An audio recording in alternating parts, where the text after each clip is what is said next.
Okay, let's unpack this. Imagine for a moment the most incredible tireless machine you know. It beats, what, on average over 100,000 times a day, pushing blood through miles and miles of vessels, delivering life-sustaining oxygen, nutrients to every single cell in your body. And we're talking, of course, about your heart.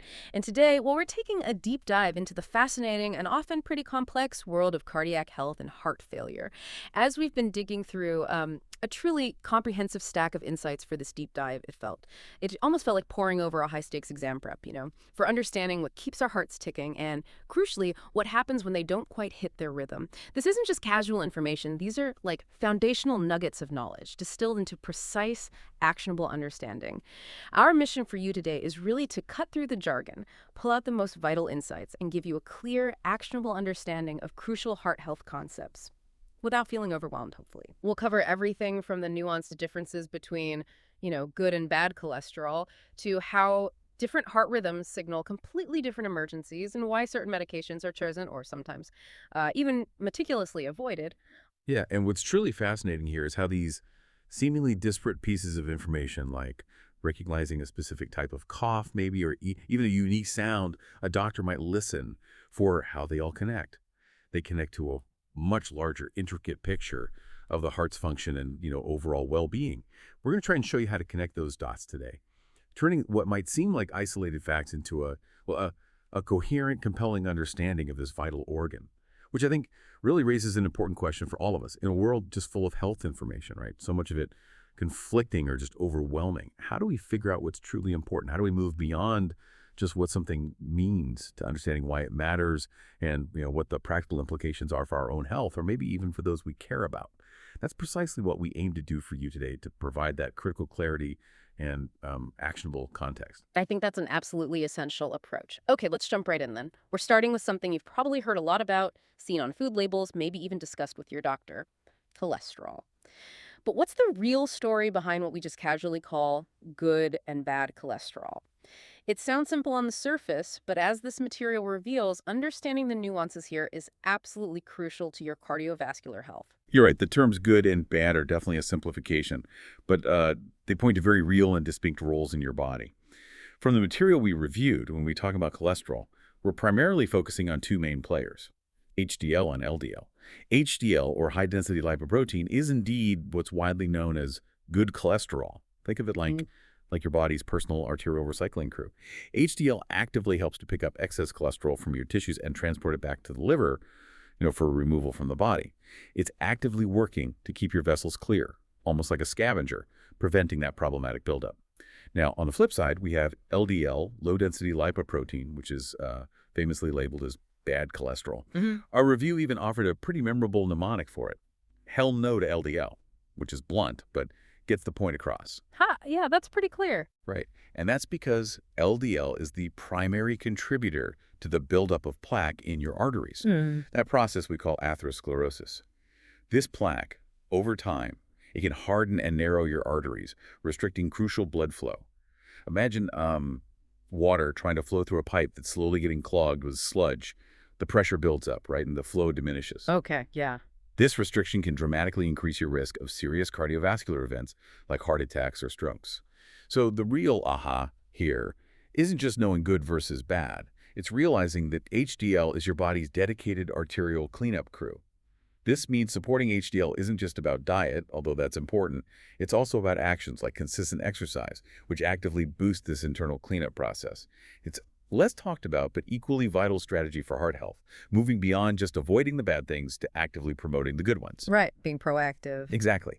Understanding this fundamental distinction is, well, it's foundational to making informed decisions about your health, and frankly, to understanding countless headlines you see about diet and cardiovascular wellness. That's a powerful visual: HDL literally clearing the path, while LDL is putting up roadblocks. It really shifts the perspective from just a number on a lab test to understanding an active process happening in your body. But beyond these microscopic chemical players, the very rhythm of our heart tells an equally profound story. We often hear about heart rate. Is it too fast, too slow? But what exactly does it mean when it's categorized as sinus bradycardia or sinus tachycardia? And what are we truly talking about when we say sinus? That's a great question, and it's really key to understanding how the heart functions electrically. When we say sinus, we're referring to the electrical impulse originating in the sinoatrial node, or SA node. You can think of it as the heart's natural pacemaker.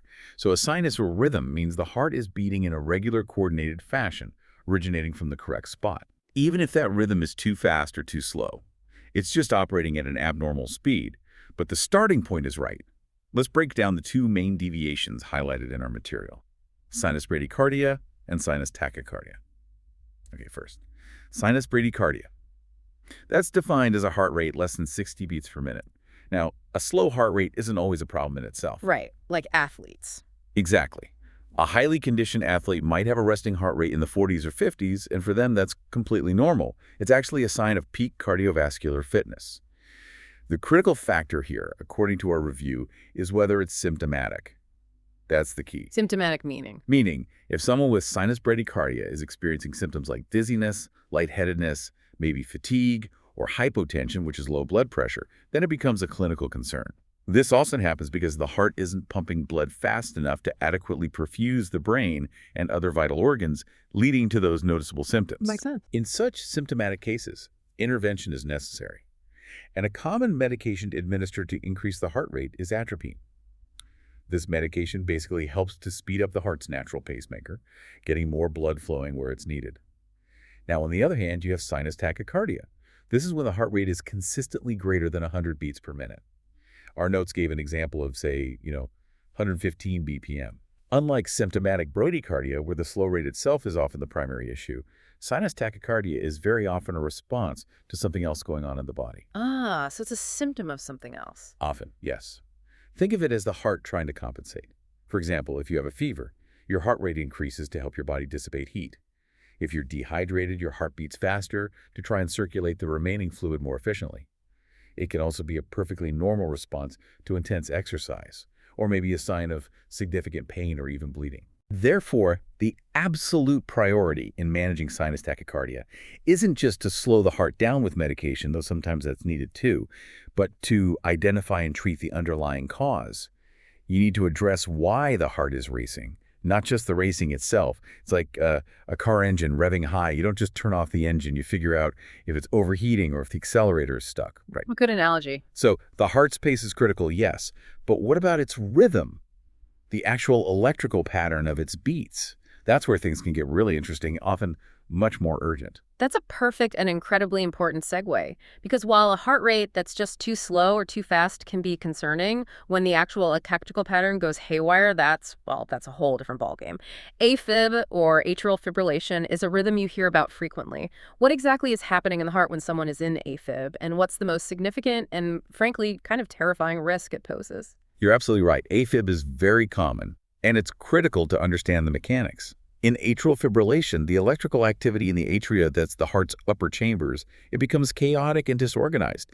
It's not a smooth, coordinated contraction anymore. The material we reviewed highlights a key characteristic finding on an EKG. P waves are absent. P waves? What do they normally show? Normally, a P wave represents the precise electrical impulse that causes the atria to contract in a coordinated way, effectively pushing blood down into the ventricles, the lower chambers. Without that organized contraction, the atria just sort of quiver or fibrillate. They're not emptying effectively, just kind of jiggling almost. Okay, disorganized jiggling, not good. Not good at all.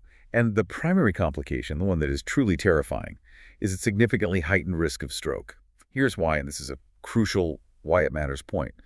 Because the atria aren't contracting effectively, blood doesn't completely empty from them. Instead, it can pool, particularly in certain little pockets or appendages of the atria, creating stagnant areas. Stagnant blood. And stagnant blood has a strong tendency to form clots. These clots, once formed, can then break off, we call it embolizing, and travel with the bloodstream. If a clot travels up to the brain, it can block a blood vessel there, leading to an ischemic stroke. So this electrical disorganization in the atria literally sets the stage for a potentially life-altering or even fatal event downstream. Wow. It's not just a skipped beat, it's a dangerous condition with really severe potential consequences. Now, to manage this, the material points out that medications like amiodarone, cardizem, which is also known as diltiazem, and digoxin, are often prescribed. Amiodarone is primarily an anti-arrhythmic. It helps control the heart's rhythm, trying to bring it back towards a more regular pattern, or at least control the rate. Cardizem and digoxin generally work to slow the heart rate down and can sometimes improve the efficiency of contractions, making sure that even if the rhythm isn't perfect, the overall rate isn't dangerously fast, which can also cause problems. So managing the rate and maybe the rhythm. Exactly. Think of the atria in AFib like a drum section that's completely lost its beat. Instead of a steady rhythmic pulse, you just hear this frantic, disorganized noise, a real cacophony. That chaos prevents the blood from moving efficiently and creates those prime conditions for dangerous clots to form. That's a powerful and, yeah, visceral analogy. It truly paints a picture of the internal chaos. Now, while atrial rhythms like AFib are serious, when the electrical issue moves down to the ventricles, the lower, more powerful pumping chambers of the heart, the situation becomes incredibly urgent. We're talking about ventricular tachycardia, or VTach, and ventricular fibrillation, VFib. What's the immediate protocol for these, and why is literally every single second critical here? You've hit on perhaps the most critical distinction in emergency cardiac care. When we talk about these ventricular rhythms, we're talking about conditions that can become life-threatening in seconds, not minutes, seconds. Let's start with ventricular tachycardia, or VTach. The material we explored stresses, and I mean really stresses, that the absolute first action you must take is to always, always, always assess for a pulse first. Always check for a pulse. Okay. Paramount. Yep. Because VTach presents in two very different scenarios, and the treatment depends entirely on whether the patient has a pulse or not. So if the patient is in VTach with a pulse, it's still a serious situation, absolutely needs immediate medical attention, Sure. but it's not typically treated with immediate defibrillation. The heart is beating very, very rapidly, but it's still managing to circulate some blood, even if it's inefficient. Okay, so there's still output. Some output, exactly. However, if the patient is in VTach without a pulse, meaning the heart is beating so fast and chaotically that it can't effectively pump any blood, then it is a full-blown medical emergency, cardiac arrest. The material explicitly states that this requires immediate code activation, calling for the emergency team, CPR, and defibrillation. The heart is essentially failing to pump, leading to rapid collapse and loss of consciousness. You might see someone just suddenly drop. Moving to ventricular fibrillation, or VFib, this is even more critical if that's possible. Our notes define VFib as a chaotic, quivering state of the ventricles where the heart can't effectively pump blood at all. Just quivering. Yeah, it's not just disorganized beating like VTach, it's completely ineffective electrical chaos. The ventricles are just twitching, sometimes described like a bag of worms. No coordinated contraction happens. In this scenario, the information states very clearly, VFib is fatal without immediate defibrillation. Full stop. The priority action, as clearly outlined, is to defibrillate immediately. CPR is initiated right away, of course, to keep some blood flowing manually, but you do that until the defibrillator is ready. That shock, the defibrillation, is the specific and most crucial intervention to try and reset the heart's electrical activity, to shock it back into a normal, organized, life-sustaining rhythm. Why the extreme urgency for both VTach without a pulse and VFib? Because these rhythms mean the heart is not effectively pumping blood to the body and, most critically, to the brain. Right, the brain needs oxygen constantly. Constantly. Without blood flow, vital organs are deprived of oxygen, leading to rapid deterioration, irreversible brain damage within minutes, and death very quickly without immediate intervention. This is why knowing that first pulse check in VTach, or knowing to yell for help, call 911 and start CPR immediately for someone who collapses, is so profoundly important. It buys precious time. To use that orchestra analogy again, imagine in VTach with a pulse. The main percussion section is going wildly fast, maybe a little out of sync, but there's still some recognizable music happening. In VTach without a pulse, the percussion is so fast and frantic, the other instruments just can't keep up, and the music completely falls apart into noise. In VFib, the entire orchestra has collapsed into utter cacophony, every instrument playing its own disorganized, frantic noise, no discernible beat, no music at all. Life simply stops. That's a powerful and frankly stark comparison. It truly highlights the difference between an urgent situation and an absolute catastrophe that demands immediate, precise action. Okay, and then there's the rhythm we often see dramatized in movies, the flatline systole. In Hollywood, the heroes always grab the paddles, yell clear, and they shock the patient back to life. Is that really what happens in real life when someone flatlines? The classic Hollywood moment. Unfortunately, it's a critical and potentially dangerous misconception when it comes to a systole. And understanding this is one of those aha moments that can genuinely save lives, or at least prevent futile actions. The material we reviewed is very, very clear on this. A systole is a flat line. It means there's no electrical activity in the heart whatsoever. It's not disorganized electrical activity that needs to be reset, like in VFib or pulsus VTach. So there's nothing to shock. Exactly. It's the complete absence of electrical activity. The heart is electrically silent, stone cold, electrically speaking. Therefore, and this is the crucial distinction you absolutely need to remember, defibrillation will not help in a systole. There's nothing to shock or reset because there's no underlying electrical activity to reorganize. Okay. Trying to defibrillate a flat line is like trying to jumpstart a car that has no battery in it at all. Or trying to tune a radio that's completely unplugged from the wall. It simply won't work. There's no power to manipulate. Instead, the appropriate actions for a systole, as clearly outlined in our material, are CPR and epinephrine. CPR and epinephrine. Yes. CPR provides manual circulation, pushing some oxygenated blood to the brain and vital organs, basically buying time. And epinephrine is a medication, a powerful stimulant, used to try and kickstart some electrical activity in the heart. The hope is to stimulate it enough to maybe get it into a shockable rhythm, like VFib, or, ideally, back to a rhythm that can sustain life. This is a really significant insight that directly counters common media portrayals, and it underscores the precision required in emergency medicine. Knowing the difference between these life-threatening rhythms, pulseless VTach, VFib, and a systole, isn't just academic trivia. It highlights why specific, often dramatically different interventions are chosen in those critical moments. It's about understanding the underlying physiology of what's actually going wrong electrically in the heart to apply the correct, potentially life-saving measure. It's a profound lesson in how the absence of activity requires a completely different approach to managing electrical chaos. That's incredibly insightful. Yeah. Wow. So it's not just about shocking everything, but about understanding what type of electrical problem, chaos, or a crucial lack of activity you're actually dealing with. That's a huge mental shift from what I usually picture. Okay, let's shift gears now to another major cardiac condition, heart failure. It sounds daunting, and it certainly can be, but it's important to clarify, as you said earlier, that it's not about the heart stopping suddenly. It's more about it not pumping as effectively as it should over time, right? And there are two main types, left-sided and right-sided, and the information we have suggests they manifest really quite differently. Precisely. Heart failure is fundamentally about the heart muscle weakening or stiffening, becoming unable to pump enough blood to meet the body's demands. It's a pump efficiency problem, not necessarily an abrupt stop, although it can lead to emergencies. And you're absolutely right, the symptoms differ significantly depending on which side of the heart is primarily affected. This is purely down to the anatomy of blood flow through the heart and lungs. Let's first talk about left-sided heart failure. Remember, the left side of the heart pumps oxygenated blood out to the rest of your body, brain, muscles, organs, everything. Okay, the main pump for the body. Exactly. When the left side fails or weakens, that blood doesn't move forward efficiently. So where does it back up? It backs up into the place it just came from, the lungs. Our review clearly states that left-sided heart failure primarily affects the lungs, causing pulmonary congestion and breathing difficulty. So breathing problems are key for left-sided. Very key. This backup of fluid leads to classic signs you might hear or see.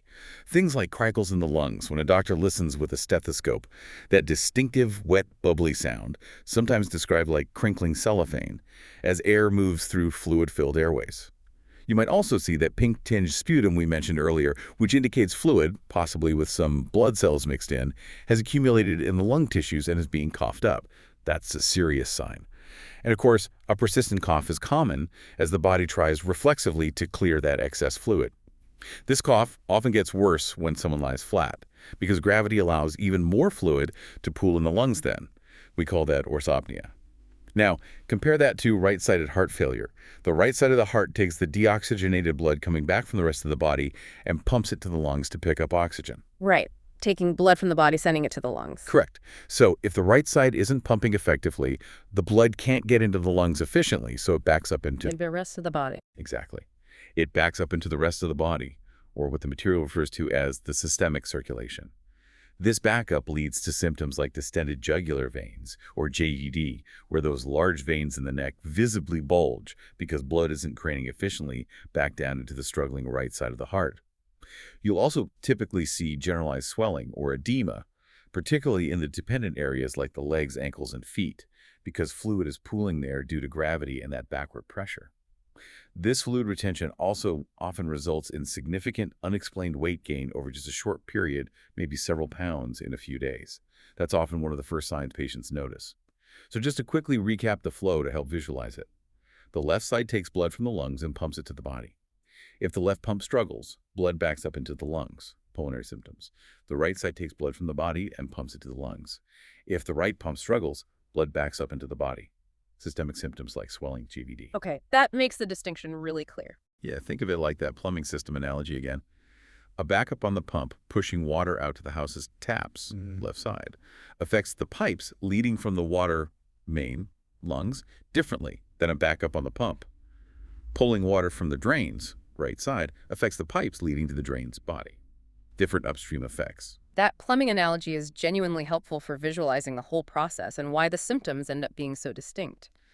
Okay, so with all these varied symptoms, some affecting the lungs, others causing swelling throughout the body, how do doctors accurately diagnose heart failure? Especially since, as you mentioned, some symptoms could overlap with other conditions. Is there a specific key indicator that helps confirm the diagnosis? Or is it more like putting together a complicated puzzle? It definitely can be a complicated puzzle, you're right, because many symptoms, like shortness of breath or fatigue, overlap with lung disease or other issues. But yes, there is a very important diagnostic blood test highlighted in our notes specifically for helping confirm heart failure, an elevated BNP. BNP. What does that stand for? It stands for brain natriuretic peptide, which is a bit of a misnomer. It's primarily released from the heart, not the brain. But it's quite specific to cardiac stress. An elevated BNP level, our source says, indicates stretching of the ventricles from heart failure. Here's what happens.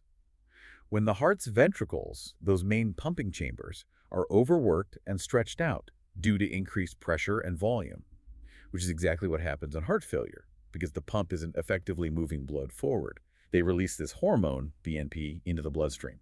So the stretching triggers the release. Exactly. The body actually produces it as a sort of compensatory mechanism, trying to help get rid of excess salt and water, to manage the fluid overload, and maybe dilate blood vessels a bit to reduce the pressure. So a high level of BNP in the blood is a strong signal to clinicians that the heart muscle is under significant strain and is being stretched, consistent with heart failure. This test is incredibly valuable because it helps differentiate heart failure from other conditions that might present with similar symptoms like, say, pneumonia or COPD, which are lung diseases. Ah, okay. So it helps point the finger towards the heart. Precisely. Yeah. Someone might come into the emergency room gasping for breath. That could be from many things: pneumonia, asthma, a pulmonary embolism, even a panic attack. But if their BNP level comes back significantly elevated, it strongly suggests that the heart is the primary culprit behind that breathing difficulty. It's a crucial piece of the diagnostic puzzle, guiding the medical team toward the correct diagnosis and, therefore, the correct and targeted treatment plan. It acts almost like a biological alarm bell, signaling that the heart is under significant stress and struggling to cope. So BNP acts like an alarm from the stressed heart muscle itself. Okay, given that, what are the common signs someone experiencing heart failure might exhibit? Things that maybe a patient or even a watchful family member might notice day to day? And maybe more importantly, are there any specific symptoms that signal an immediate emergency, where you absolutely need to act quickly without any hesitation? It's absolutely vital to know these signs, you're right, because they can sometimes be subtle at first or creep up slowly. But recognizing them can make a huge difference in getting timely medical care and potentially preventing a crisis. The information we've been reviewing lists several common symptoms often seen in patients with developing or worsening heart failure. These include unexplained weight gain, which, as we discussed, often points to fluid retention. We're not talking half a pound, it could be several pounds in just a few days. That needs attention. Okay, rapid weight gain is a big one. Yes. Also, decreased exercise tolerance. Someone who used to walk easily around the block might suddenly find themselves getting winded after just a few steps, or struggling to climb a short flight of stairs they used to manage fine. A persistent cough, especially one that gets worse when lying down flat, is common, particularly with that left-sided failure backing fluid into the lungs. Sometimes, weirdly, it can even feel like lingering cold-like symptoms, making it easy to mistake for something less serious initially. Right, easy to dismiss, maybe. Very easy. Angina, or chest pain or pressure, is another possible symptom, signaling the heart muscle itself isn't getting enough oxygen due to the strain or underlying artery disease. And, of course, that generalized swelling or edema, particularly in the legs, ankles, and feet, which we already linked strongly to right-sided heart failure, backing fluid up into the body. All of these, as the material clearly states, can be manifestations of heart failure. They aren't always isolated issues. They can be crucial pieces of a larger escalating puzzle that points towards the heart struggling. Now, regarding urgent red flag signs, there's one that the material specifically highlights as an absolute signal for a medical emergency. Okay, what is it? If a patient who is known to have pulmonary edema, meaning fluid in their lungs, likely due to heart failure, reports coughing up pink-tinged sputum, that is a critical red flag. Pink tinge sputum. Yes. This isn't just a common cough with clear or yellow phlegm. Pink and frothy suggests there's a significant amount of fluid mixed with some red blood cells that have leaked into the air sacs in the lungs. It indicates severe pulmonary congestion that is rapidly worsening. That sounds serious. It is very serious. The immediate action, according to our review, is crystal clear. Notify the provider immediately, or call 911 depending on the severity and setting. This symptom signifies a rapidly deteriorating condition, often called acute pulmonary edema or flash pulmonary edema, that requires urgent medical intervention to support breathing and remove the excess fluid, preventing further respiratory failure. Recognizing these symptoms, especially the urgent ones like that pink-tinged sputum, means you as a patient or a caregiver can potentially act quickly. Yeah. You can help someone get the critical care they need right away. It empowers you to be an informed advocate for health, possibly even saving a life just by knowing what to look for and when to sound the alarm. That's incredibly important. Knowing what to look for, and crucially, what to do when you see it, can literally be a game changer for someone's prognosis. Okay. Now, medications are often a cornerstone, right, of managing these heart conditions long term. Let's delve into ACE inhibitors and ARBs. These are two classes of drugs that sound quite similar, often used for similar things like blood pressure and heart failure, but the material we've got shows they have distinct nuances and really crucial considerations that we need to understand, especially when it comes to side effects and who should take them. They absolutely do have important differences, you're right, even though they both work on the same hormonal system, the renin-angiotensin-aldosterone system, to lower blood pressure and reduce strain on the heart. They're very common in heart failure management. Let's break down ACE inhibitors first. Common examples are drugs ending in -phorol, like lisinopril or captopril. These are very widely prescribed. The material highlights two key common side effects for ACE inhibitors. One is a persistent nagging cough, and the other is orthostatic hypotension. That dizziness when standing up. Exactly, that feeling of dizziness or lightheadedness when you stand up too quickly. That cough, though, is particularly notable. Many patients experience it. And it's important for them and for clinicians to understand that it's generally a known, expected side effect of the medication itself. It's caused by how the drug interacts with an enzyme called bradykinin. It doesn't necessarily mean their underlying heart condition is worsening or that they've suddenly developed a lung infection, unless, of course, it's causing significant distress or other concerning respiratory symptoms appear alongside it. But often, it's just the drug. Okay, so the cough itself isn't always dangerous, just annoying. Often just very annoying, yes.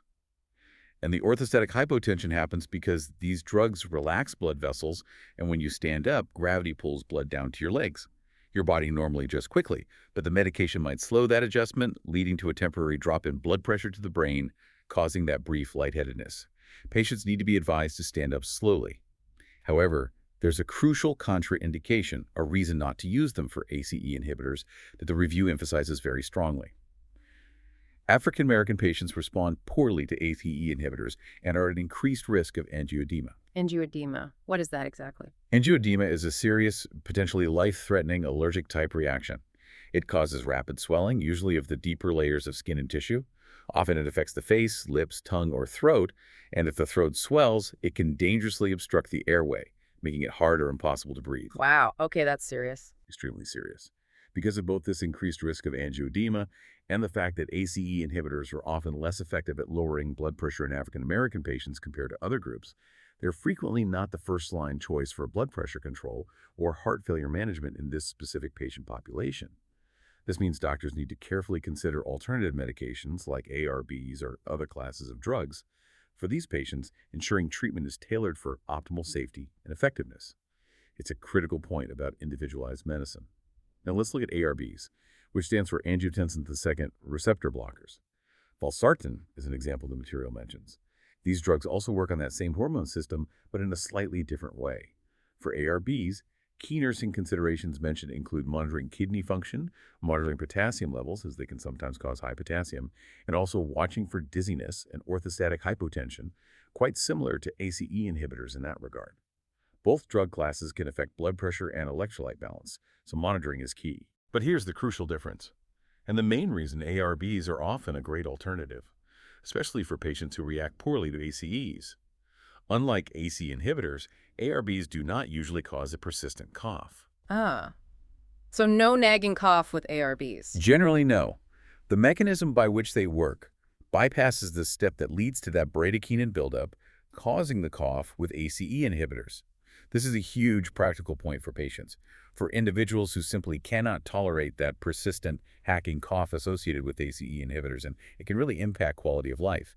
An ARB might be a much more comfortable and effective option for them. They get similar benefits for their heart and blood pressure, but without that specific, often very disruptive side effect. It vastly improves their ability to actually stick with the medication long term. That makes a huge difference, I imagine. Absolutely. It really highlights how important it is to know the specific side effect profiles and contraindications for medications, even within drug classes that seem very similar on the surface. It's definitely not a one-size-fits-all approach when treating heart conditions. That distinction regarding the cough is a massive practical point for patients, especially knowing how annoying and genuinely disruptive a persistent cough can be day in and day out. It's fascinating how specific these considerations need to be. Okay, so beyond ACE inhibitors and ARBs, what other medications are important to be aware of in the cardiac world, according to this material? And what are their specific considerations or cautions that really stood out? There are definitely other key players mentioned and some really critical cautions that echo points we've already discussed. Let's loop back quickly to sinus bradycardia, that slow heart rate, remember? Right, under 60 beats per minute and causing symptoms. Exactly. The information explicitly lists several medications that should generally be avoided or used with extreme caution in patients who already have symptomatic sinus bradycardia. These include beta blockers like metoprolol or ethnolol, amiodarone, cardizem, diltiazem, and digoxin. And why avoid those? The rationale is very straightforward and logical. All of these slow the heart rate further, worsening bradycardia. If a patient already has a heart rate that's too slow and causing them problems like dizziness or fatigue, giving them a medication whose known effect is to slow the heart rate even more would be counterproductive and potentially dangerous. It could exacerbate their symptoms significantly, risking inadequate blood flow to vital organs. This really powerfully reinforces that interconnectedness. We talked about the interplay between heart rhythm and medication effects. What helps one condition, like maybe controlling AFib rate with cardizem, could severely harm someone with underlying bradycardia. You have to know the patient's baseline rhythm. Another important medication mentioned in our sources is bumetanide, which is often known by the brand name Bumex. While its general purpose wasn't explicitly detailed in this specific review snippet, the context being discussed alongside cardiac issues and symptoms like pulmonary edema strongly suggests it's a powerful loop diuretic. A diuretic, so it helps get rid of fluid. Yeah. Exactly. A very potent one, designed to help the body rapidly shed excess fluid and salt. This is commonly used to treat severe fluid overload in conditions like acute heart failure, especially when there's significant pulmonary edema, that fluid in the lungs we discussed. It helps people breathe easier quite quickly sometimes. However, there's a critical side effect our sources highlight for bumetanides, and it relates back to heart rhythm again. It can cause electrolyte imbalances, which in turn can lead to arrhythmias, or heart palpitations. Electrolyte imbalances, like potassium. Precisely. Loop diuretics like bumetanide cause the kidneys to excrete potassium, along with the excess fluid. If potassium levels drop too low, hypokalemia, it can make the heart muscle electrically unstable and prone to developing abnormal rhythms, which the patient might feel as palpitations, fluttering, or skipped beats. This isn't just a minor discomfort or something to dismiss lightly. Those heart palpitations could signal a dangerous change in the heart's rhythm due to the electrolyte imbalance, which in severe cases can be life-threatening. So the immediate action advised in the material is crystal clear. Notify the provider immediately if a patient reports experiencing new heart palpitations while taking bumetanide. This is a situation where prompt assessment, probably checking electrolyte levels and potentially adjusting medication, is key to prevent a more serious cardiac event from developing. Those are really crucial points, reminding us how carefully these potent medications need to be managed and monitored, especially in cardiac patients whose hearts might already be vulnerable. It's clear that even commonly used drugs can have significant, sometimes dangerous, interactions with the heart's delicate electrical and chemical balance. Okay, finally, let's touch on two other significant cardiovascular concerns that are often silently progressing in the background, but are absolutely foundational to many of the heart problems we've discussed. Dangerously high blood pressure, what's termed a hypertensive crisis, and the underlying condition that causes so many issues, atherosclerosis. Absolutely. These two conditions are deeply interconnected and really foundational to understanding long-term cardiovascular risk and health. First, let's define hypertensive crisis because it's not just slightly elevated blood pressure. The material we've reviewed defines this specifically as a blood pressure reading of 80/120 mmHg Hg or higher. 180 over 120, that sounds extremely high. It is extremely high. This is not just high blood pressure that needs to be managed over time with lifestyle changes and regular medication. This reading signifies a medical emergency that requires immediate intervention, often in an emergency room setting. The implications are severe.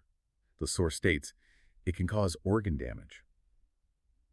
When blood pressure is sustained at that extreme level, the sheer force of the blood pounding against your blood vessel walls and organs can cause acute damage to vital structures like the brain, leading to stroke, the kidneys, leading to kidney failure, the heart itself, leading to heart attack or worsening heart failure, or even the eyes.